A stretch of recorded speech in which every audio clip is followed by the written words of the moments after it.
I was in Florida when 9/11 happened. My mom was cursed. Like, she would go to Walmart. They'll yell at her, like, go bomb your own country or whatever. And my mom said, where do you guys think I'm from? If they look wrong at anyone from my family, I'll attack like a gladiator. You know, no one deserves to be attacked or to be bullied or to whatever. And like, what did she do to you?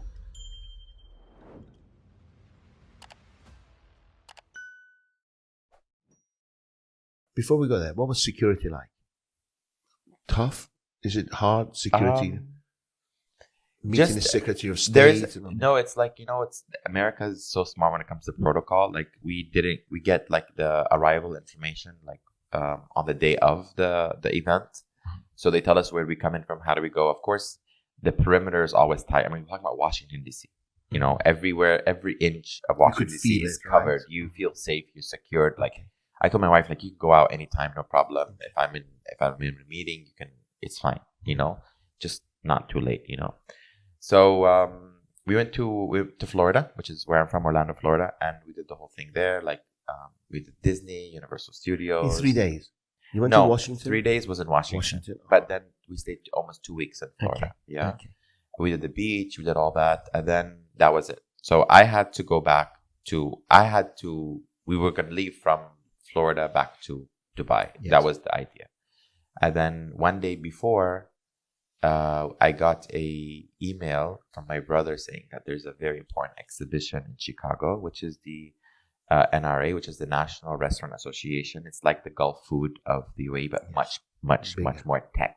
Uh-huh. Technology is like huge there. Like Silicon Oasis is like huge, So I told them, I told my wife, I gave her two options. I said, listen, we're supposed to be traveling, on this date, but there is after the date we're traveling, there is an exhibition.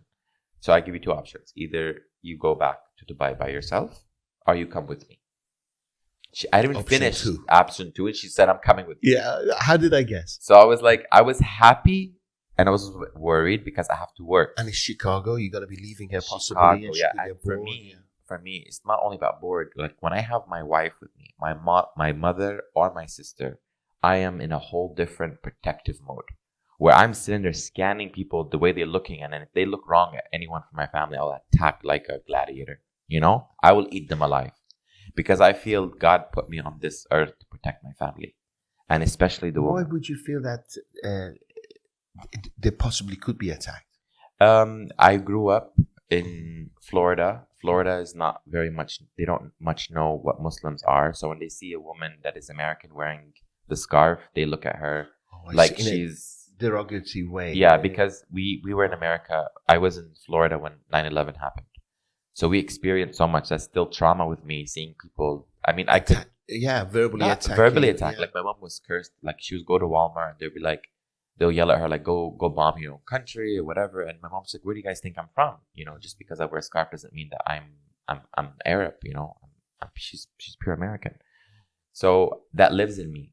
Because whenever that would happen, whenever someone would attack my mom, I was like, I was 12 years old. You want to kill him. You want to retaliate. No, because it's like, it ruins her day. And she doesn't deserve that. No one deserves to be attacked or to be bullied or to whatever. And like, what did she do to you? Like, come on, like, how ignorant can you be? Yes. Whatever happened in 9/11 has nothing to do with our family or us or religion. Islam teaches peace. Mm-hmm. This is not us. It's just crazy people doing crazy things. Just like you have in America, you have psychos and murderers, and it's the villain of the Middle East is not the villain what we have in America. Societies develop a different villain depending on the climate, the culture. You go through a stage where every time there was news shooting, I'm like, please don't let it be a Muslim. Please don't let it be a Muslim. Yeah, but then it's so many not Muslims. So beyond that now. Forgot that. Like, yeah. Who? See, it's not I us. wish he was a Muslim. It's not us, Yeah, so I've been through that. So I'm very protective of my family. I even I have to approve what they're wearing before they leave because I don't want anyone to look at them in a bad way. So you are tense. Yeah. When it comes to my family, this is the red line. Mm-hmm. You can curse me as much as you want. You can spit on me. I might wipe it away and walk away. Mm-hmm. But you do not come close to my family because I will do something about it. Has it happened recently or no. I was so happy in Chicago. There were so many Muslims and Arabs in Chicago. It was crazy. I went into some of the shops. There was like 90% Arabs and the cool thing there is the community. So you have the Persian community, you have the Arab community, the Indian, Pakistani community. They're all together because they eat similar foods. They go to the same places, the mosque. Even the non-Muslims, the Christian Arabs. They're also together. So the Yes. community, because we're a minority, and if we don't look after each other, they're just going to look after us. Did you know any communities in Chicago before you went? I didn't. So basically, I said, whenever I travel, everyone's like, come here and come there. That's all my Instagram feed is come here, come there, come here, come there. So one of the ladies. Do you manage your own Instagram? Yeah. So yeah, I know it's. Where do you get the time? I know. Oh my God. So some people, Do whenever you sleep much? I do. Like before, I didn't, but now I took it as a ritual. My sleep comes first. How many hours of sleep do you get? So last night I slept at 12 and I woke up at 8:30 today. Okay, fair enough. Good 8 hours. Yeah. Good.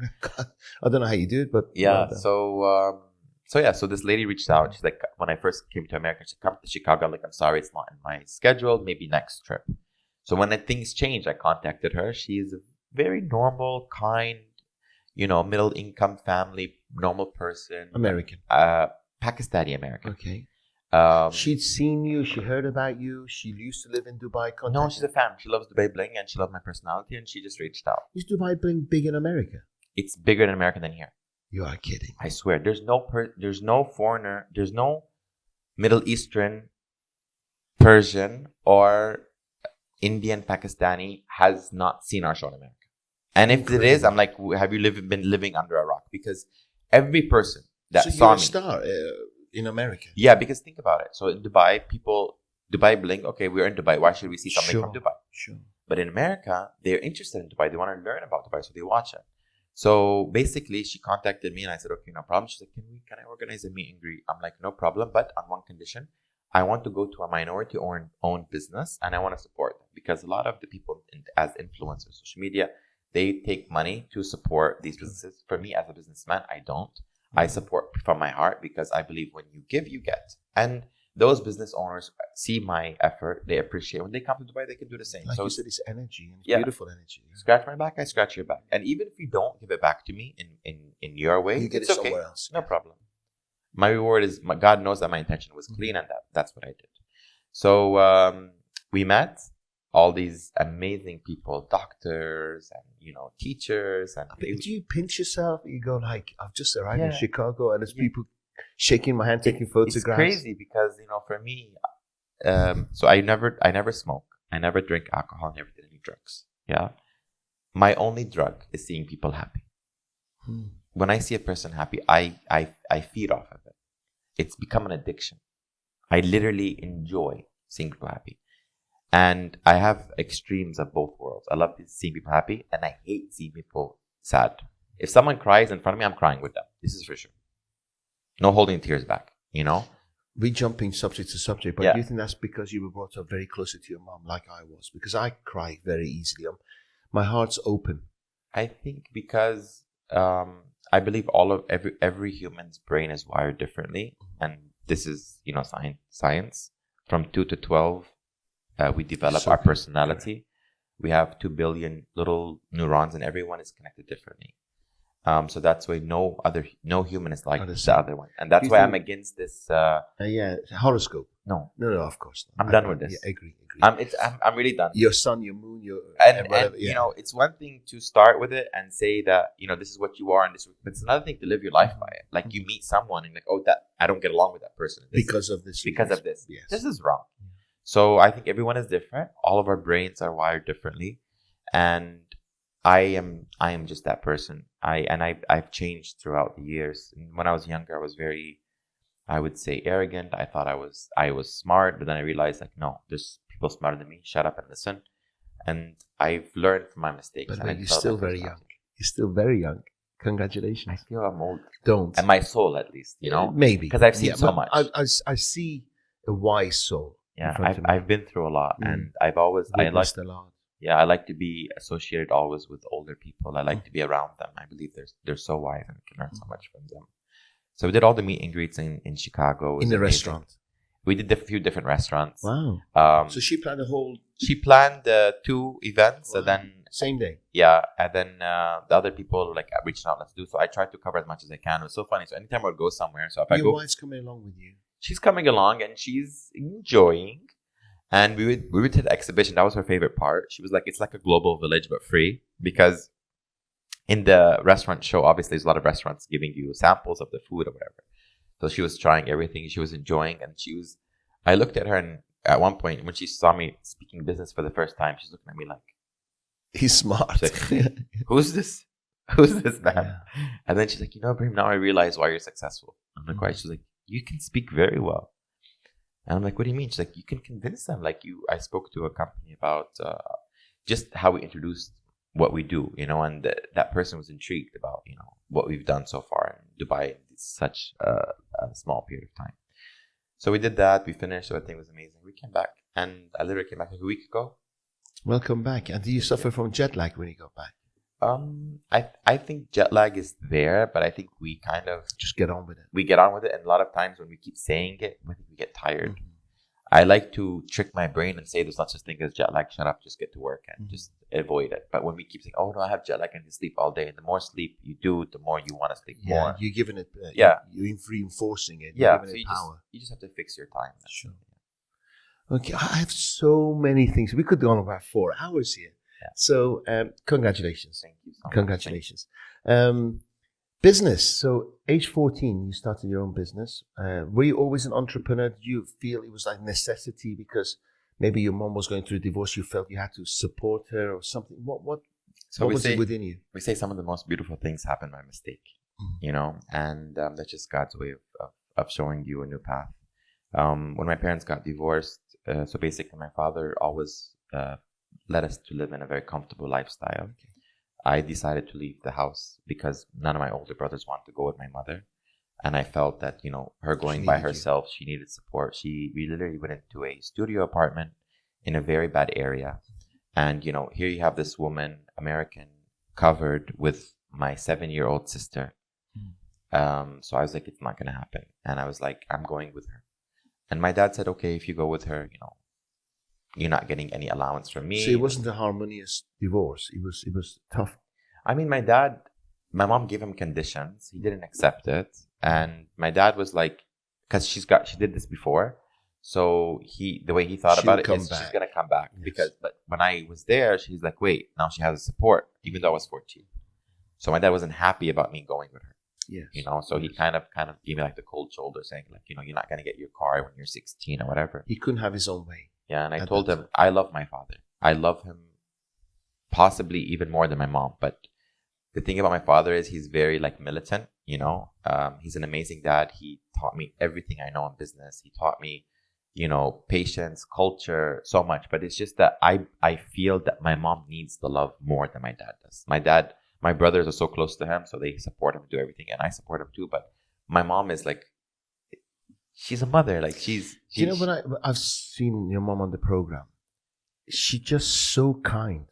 So she comes across that way, so kind and so she's good in everything. She's humble. This is the best thing about her, and she has no filter. So I get that from her. Mm-hmm. So if she doesn't like someone, she's like, okay, who it is? Yeah. She says it. Like she's like, you know what? It just doesn't feel right. She's done with them. Like she won't even smile if she. Oh really? Yeah, if she didn't like someone, like and she's always right. This is the scary part. Mm-hmm. So I get scared sometimes when I bring a friend. I'm like, my mom's gonna cancel you. Like, you got to be careful. My mom, like, she reads people, she sees them how they are. She's like, I don't want this person. But she also gives people the benefit of the doubt. So I went with my mom, and my dad wasn't happy about it. And then your sister, you went to my little sister, yeah, 7 years old. I was 14, she was 7. We moved into a studio apartment, no furniture, nothing. All I took with me is my clothes and a computer that my dad bought me like 6 months before. It was a compact computer that, you had to wait 5 minutes to get online. And PC cam, all that. So my mom, she told me, she was like, my mom is a revert into Islam. So she was born Christian and she became Muslim. So she kind of takes it really seriously, So she told me, Ibraheem, having clothes that you haven't wore for a year, in the judgment day, it's going to be on your back because some people can use them. So she converted into Islam on her own choice. On her own choice, before she met my father. Yeah. Amazing. So for me, I'm a type of person, I'm a very deep thinker. So you could talk to me about religion, and if it doesn't make sense to me, I'm not going to follow what you say. Even other religions, I listen to what they follow. Some things make sense in the other religions. So I was like, well, you know what? I can implement that in my life. It's a positive effect. Yes. I don't have to be Christian to follow something of the. That's good. Of the things, and I think this is the way we should be. We shouldn't look at it as teams, like team this, team that, and then we are blinkered in our views. Yeah, or segregate each other, or say this person is different because he believes this. No, honestly, it's ignorance again. Yeah, lack of education. Everyone believes what they want to believe. You can do whatever the hell you want to do in your own time. Yes, but don't criticize somebody and don't else. Criticize what they do, because you don't know from which background they come from or why they're doing that. Correct. So as long as it's not harming you. As long as it's not harming you, yeah. Yes. We always say your freedom stops at my freedom. So just because you're free doesn't mean you can attack me. Yeah. Correct. So she told me that it's that. So I said, okay. I thought it was a trick for her to make me get rid of some of the clothes. So she said, donate them. So I was like, yeah, but mom, these are branded clothes. Like, who am I going to give it to and whatever, how it is. So I said, you know what? Let me try. I gave some away. I donated some. So this balance of life, huh? Not all. You should have balance. So I donated some. The other ones that had tags on it, I said, I can resell this. And I can take the money and I can probably buy something for my mom. So I remember it was a Levi's jeans, bought it for $10 from Marshall's, which is an off-season clothing shop in America. And I resold it for $20. That's my first sale. So I was over the moon. I go to my mom and I'm like, Mom, I made $10. She's like, so? I'm like, you don't see? I'm like, what do you mean? She's like, I bought it from this shop. You can take me back there and I can buy 2 more jeans and make 40. Yeah, 40 makes 80. 80 makes 160. 160 makes 320. That is the beginning of my company. From that day until today. You did that? Yeah. So from that day until today, that $20 jeans, $10 jeans, sorry. Yes, 10 profits, yes. Until today, my business empire, 350 employees, numerous companies. We never took a loan from anyone. We don't have any debt. And I never had a business partner. Amazing. So why and how and when and that, there's only one thing I believe in is, first of all, my mother's prayers, her du'ats. Second of all, having a good energy and having a good intention. Mm-hmm. So whenever I have these interviews and people ask me, what would you recommend to the younger generation, anyone entering into business? I tell them, I look straight into their eyes and I tell them, purify your intentions. They're like, what does that mean? So when you purify your intention, you enter with a good vibe. A lot of people enter business to compete. They say, wrong reason. Oh, this guy is selling so many socks. I want a bit of that. And so we can compete with him. That's wrong. There's so many new avenues of businesses and so many ways. You don't have to enter on that footstep. And if they do, it doesn't last. It doesn't. Because they don't have a passion for it. They don't have the passion. They don't have the concept. They don't have an idea. And that concept exists so much in the Middle East because for some reason, I feel that this society does not bring in creative thinkers. Every country has a formula or has something in its climate that creates creativity. Yes. One of the most creative places in the world is the United States. Mm-hmm. That's why they innovate so much. That's why so many countries copy what the US does. Why do you think that is? The energy in the place? I think it's just the freedom, and the education system, and that you could be who you want to be, the storytelling, and the Disney movies, and abundance, right? It's a little bit of everything, yes. Capitalism, capitalism, freedom, seeing people succeed, stories, brands. You celebrate it to be successful, not that you're a bad person or evil. Exactly. And there's a good balance between followers and leaders, And by the way, this is the story of my life is I classify every person under 2 classifications: follower or leader. Mm-hmm. I call them gladiators and love buyers. Oh, nice. Love buyers they do everything to get accepted and acceptance and love, and they don't have an intention. Gladiators just gets on with it. I think they have clarity of vision. So it's the same thing, but yours is a little bit more branded. It's you. It is, yeah. Which is okay. Yes, it's nice. It's a nice twitch. We're very, very similar. I look. It's just binary. Yeah. So people don't understand when I tell people followers are leaders, it doesn't mean that followers are bad. No, doesn't mean that leaders are bad. Followers. Without followers, there's no leaders. Be anything. Yeah, who are you gonna be leading? We need bus drivers and we need waiters. But it's the mentality. It's the way people think about how what I think. So they're like, okay, how do I determine if I'm a follower or leader? And I get this all, and it's really like, some people get offensive about it, you know? I remember when I was in Chicago, had this one kid, he was like in med school. So he's like, I'm going to be a doctor, so am I a follower or a leader? I said, depends. Are you a doctor? Are you a doctor to lead up into your own practice? He was like, I never thought about it that way. I said, exactly. I said, you can be a doctor, but learning the system of medicine throughout big medical corporations, but your ultimate goal, which is the law of attraction, is to have your own practice. So everything you've been working on is to get your practice. So as you're in someone else's business, on your free time, and I'm saying I mean your free time, and I'm not saying because it's not nice to take from the time of work and to build your own business, because that is bad money, you know? Correct. You're cheating.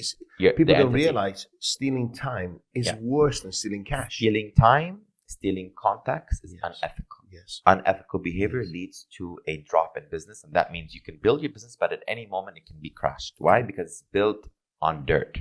It's built on corruption. Okay?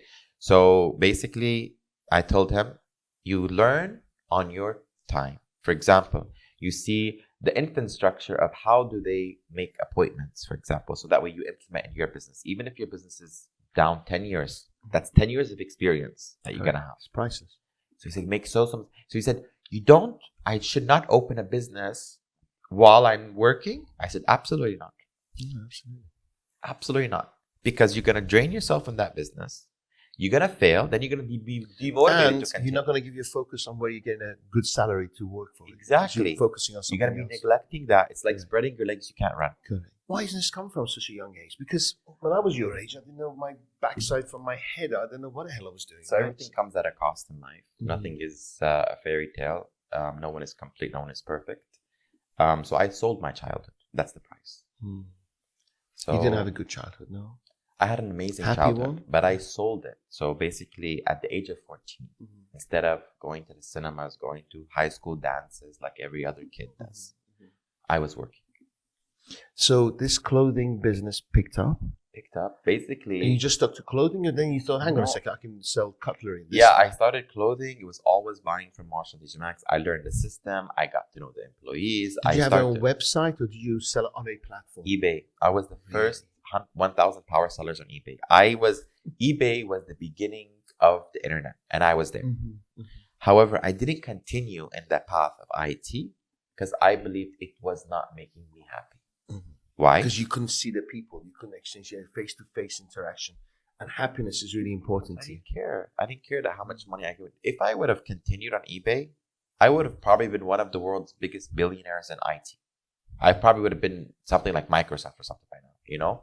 But I said, you know what? I'm not happy with this. It's cold for me. I want to see people. I want to see people happy. I want to make people happy, and I want to see their expressions on their face. You know, so I did it. So I followed my heart. And people don't understand between follow your heart and follow your brain. How do you know you're following your heart? You follow your heart when you feel good about doing something. You wake up in the morning on your toes. Exactly. Can't wait to get going. Yeah, and that also goes to relationships. A lot of people are like, I'm following my heart. No, you could be following an attraction, and once you fulfill that attraction, you no longer want that person. So you have to determine. You have to understand what is that. You know. I believe controlling our brain is the most important thing, and giving it's 85%. Yeah, it's having control of to be your mindset. Yeah, to be control of your life, you have to control your brain, because your brain tells your body what to do. You know what I mean? Absolutely. And that's what I've done. So something made me sad, I stayed away. Bad energy around someone, I kindly because you're very sensitive. Your area is very sensitive towards energies, right? You pick up on it. You think, I don't need this in my life. Yeah. And Do you tell people when you walk away from them, or do you just avoid? You just avoid. I don't tell anyone when I walk away. Someone lying through their teeth in front of me, I make them think I believe them. I always play stupid. I know everyone's agenda. I know what's their next move, and I don't know. So you just block them or stop calling them, and that's usually walk away. I'm busy. How are you? Where are you? I'm so sorry. I'm so busy. And they believe it. You better never do that to me. Then I know the secrets, right? I know the freaking secrets. Do you know what it is? I teach people. I will chase you and hunt you down. Yeah, I will. I will stalk you, right? It's funny because I teach in my courses how it's called. You know when people ghost you, when people meet you, they're promising and they ghost you. So one of these, I actually ghosting is like you promise to go there and you don't show up. You know, like I'm a salesman. I meet yourself, right? You say, send me a proposal. And I send you a proposal. I never hear from you. I'll call you. You avoid 3-4 times. And I'm thinking, is he ignoring me? And it's called ghosting. I would never do that. I know it's called ghosting. So when people send a proposal and the prospect doesn't have the guts to tell them the real reason, right? And they start feeling belittled by keep chasing. Yeah. And then they eventually give up. So what I've done is I've created this series of letters and emails and stuff that instigates 50% of the people to call them, right? So because I do everything at speed, I think time is the most precious commodity that we have. And speed is one of my values. If I deal with somebody, whether it's a customer or a supplier, if they're slow, it's bye-bye. Because I just want to make the most amount of my time. So when I talking to someone and they've been my student and I send them one of those letters, they go say, are you actually manipulating me through one of your letters? I said, no, this is how I feel. It's not a game. I actually want you to respond. So people never know if I'm actually manipulating them or I'm being real. So anyway, it went from clothing. Yeah. At what stage did you decide to go to bricks and mortar or run? What was your next business? So that was from 14 to 16. I had to, at 16, I realized like, wait, I generated, I think about $24,000. I was like, I need more. And it's too slow to handle this by myself. And I was stressing myself, going to buying the things and stuff like that. So I gave her the business strategy to my sister. I'm like, this is what I did. So she started doing Age it. 10. No. My older sister. Okay, not the. So she was a stay-at-home mom. And so basically my account was called You Will Love It on You Will Love It. And my sister's account was My 3 Baby Love because she had 3 children. So I gave her the concept and I was like, this is what you do. So she started doing it on her own also. And I moved on. I said, you know what? I need to go work. I need to work. I need to understand what's business is. What's the job? Were you close to your father then? So I was. Because he sounds like he was an entrepreneur. I was seeing my father every Saturday because I was under 18. So my dad had visitation rights for me and my sister. So we'd go to him on Saturdays. Okay. And does he talk business to you? No. He we haven't seen each other all week. So the last thing you do is want to talk business. He just like, how are you? How's everything? How's your mom? My dad was, even though after the divorce, he wasn't mean. He was just always checking my mom. Until today, they still check on each other. Nice. She asked me how he is and he asked me how she is. Nice. And we come together in celebrations, Ramadan, Eid, all these things. So do you think if they had to do it again, they would be divorced? They still love each other. I think so. I see them when they meet each other. They're like, there's a little sparks. My dad looks at her like, he started eating. She ate something. That's cute. Don't touch me. That's so cute.